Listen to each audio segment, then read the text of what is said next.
Welcome back to the Knock-On Effect, the rugby show where we say what the pundits won't.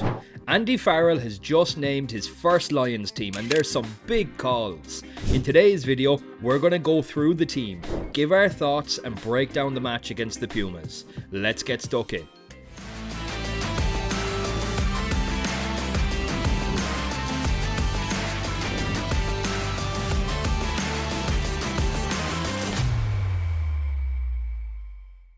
So if you haven't seen it already, here's the Lions team for the first match against Argentina.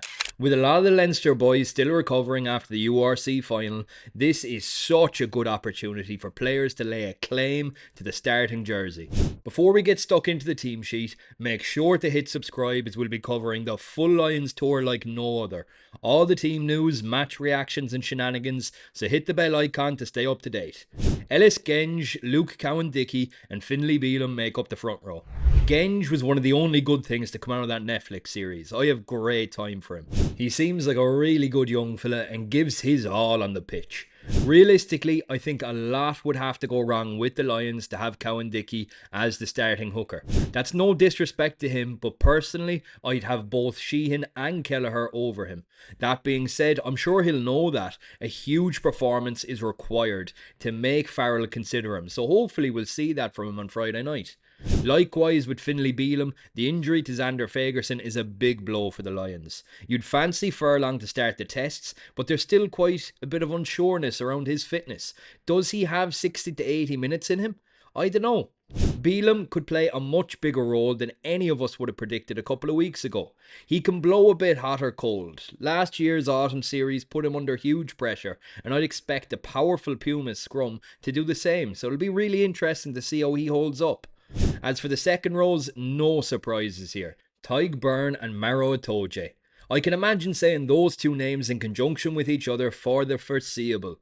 Both elite second rows, classy line-out operators, and I'd be shocked if this isn't the pairing come the first test. Playing devil's advocate, would this have been a perfect game to have started Scott Cummings? I suppose it's the fine line of giving fellas a game and trying to build cohesion in the team. As for the back row, Tom Curry, Jac Morgan and Ben Earl start. I think the back row is the place where we probably have the most competition for places. I'm fucking thrilled to see Morgan start. He's such a smooth operator, wears his heart on his sleeve and leads from the front game in, game out. Tom Curry is a workhorse, there is no doubt about it, but I think he's been given an opportunity here, a bit like Cowan-Dickie, that he really needs to take with both hands. As for Earl, I reckon he'll be the starting 8. I could see Conan in at 6 and Earl at 8, which gives you some real firepower in the pack. That being said, they all need to lay down a big marker, and I think Earl will have a big game on Friday. Alex Mitchell and Finn Smith make up the half-back pairing. What an opportunity for this pair. Spoiler alert, Marcus Smith starts a full-back. With Keenan and Kinghorn out for selection, this is obvious with Finn Russell having just won the premiership with Bath. That makes Finn Smith the obvious call at 10. Love to see him get a chance off the bat like this to put his skills on show. Finn Smith has all the talent to be the starting 10 come the first test.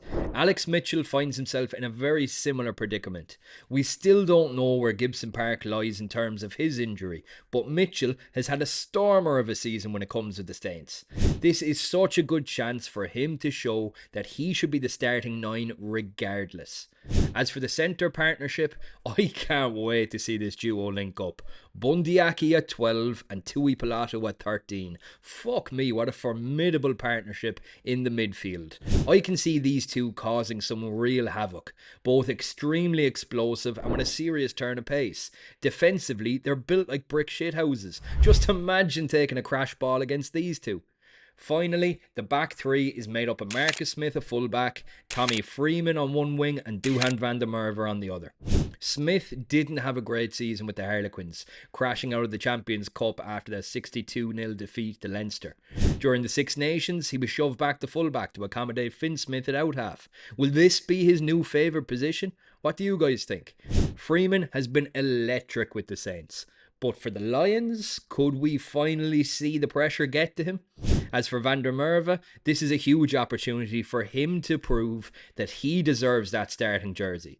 With Lowe still recovering and Hansen on the bench, this could be his one shot. As for the bench, I always find the Lions bench a bit funny to look at. You have all of these world beaters that are capable and have the right really to be starting in the vast majority of teams in world rugby. So it's just kind of gas to see them all on the bench for a change. In particular, I'll be keeping an eye on young Henry Pollock. I reckon he'll come out like a bat out of hell. And I'd love to see Mac Hansen bag a try as well. This matchup against Argentina will be in large about building cohesion and really setting the tone for how this Lions squad will play. Building an identity. The set pieces will be huge. Argentina have a particularly strong scrum, so I reckon they're really going to go after the Lions here. It'll be interesting to see how this front row will hold up under the pressure. Can Itoje and Beirne get the line out working from the get-go? Finn Smith has been playing pretty kick-heavy with England and the Saints. Will he be able to give the uber-talented backline the service they deserve? I can't fucking wait for Friday. This team looks to have all the makings of world beaters. But Andy Farrell has a big test in front of him with Argentina. The Pumas have looked the best that they have in years. Their star-studded lineup, including Montoya and Albornoz, will look to spoil the Lions' opening match. Who do you guys think are going to come out on top? Let us know in the comments below. And as always, cheers for watching. Catch you at the next one.